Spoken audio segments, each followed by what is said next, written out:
since we are doing the data on Kubernetes meetup, I'd love to hear like what some of your biggest pains are right now around this idea of data on Kubernetes. And it can be anything from, the low level piping, or it can be from the high level. I see Mike was mentioning, some ML stuff.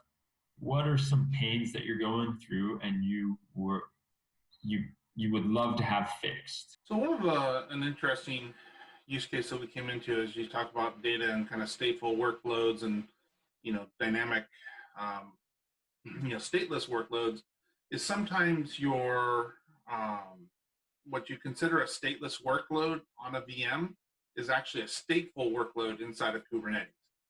Because maybe you're doing some local caching of data, maybe you're doing some in-memory mappings.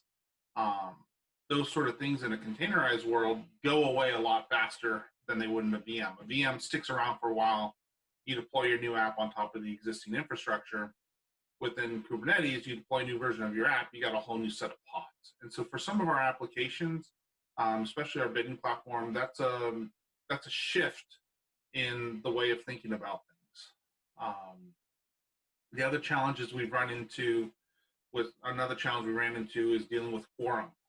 We had applications that,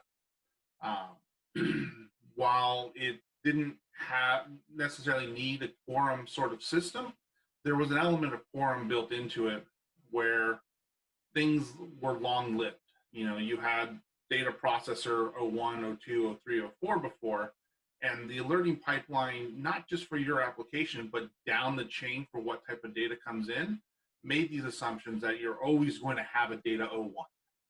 And that's not always the case inside of Kubernetes. You can use stateful sets to keep those same things, but data 01 isn't always going to be up because of the way that the data, the transformations of auto scaling perhaps come into play. And we ran into not just the application team alerting would fire, but the team that consumed them would fire, and the team below them would fire. And so all of a sudden, when a pod got rescheduled, 4 teams would get alerted because data 01 wasn't there anymore.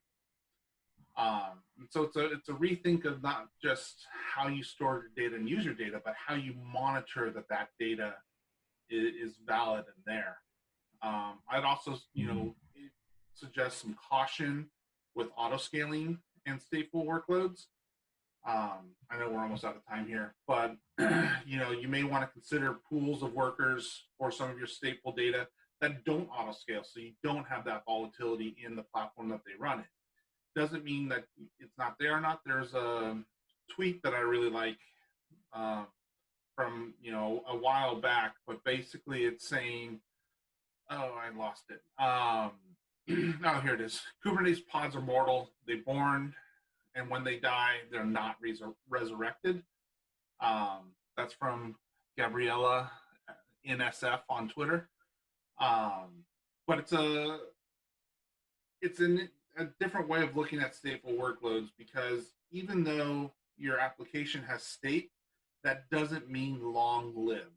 And that's a philosophical change with things that are there. You have a database, you think of that database always being there and always up unless something catastrophic has happened.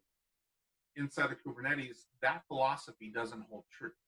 It may be longer lived, but you don't have that guarantee of longer lived like you have within a VM.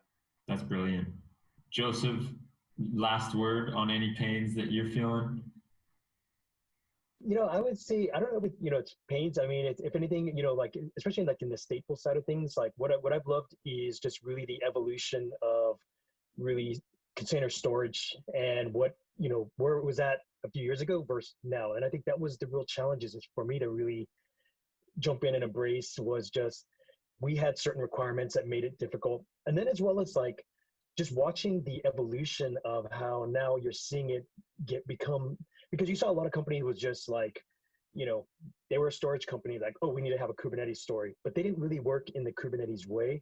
But then you saw a few companies out there that really started to kind of like embrace that and to make it really easy to leverage it and then give it the performance that we need.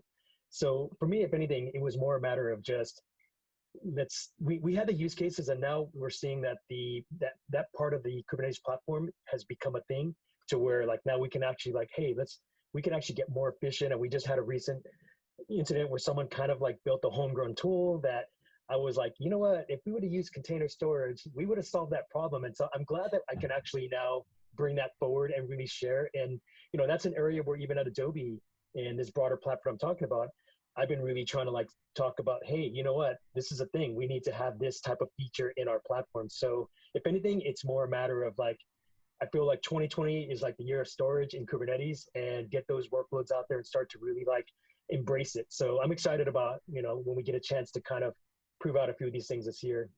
Nice.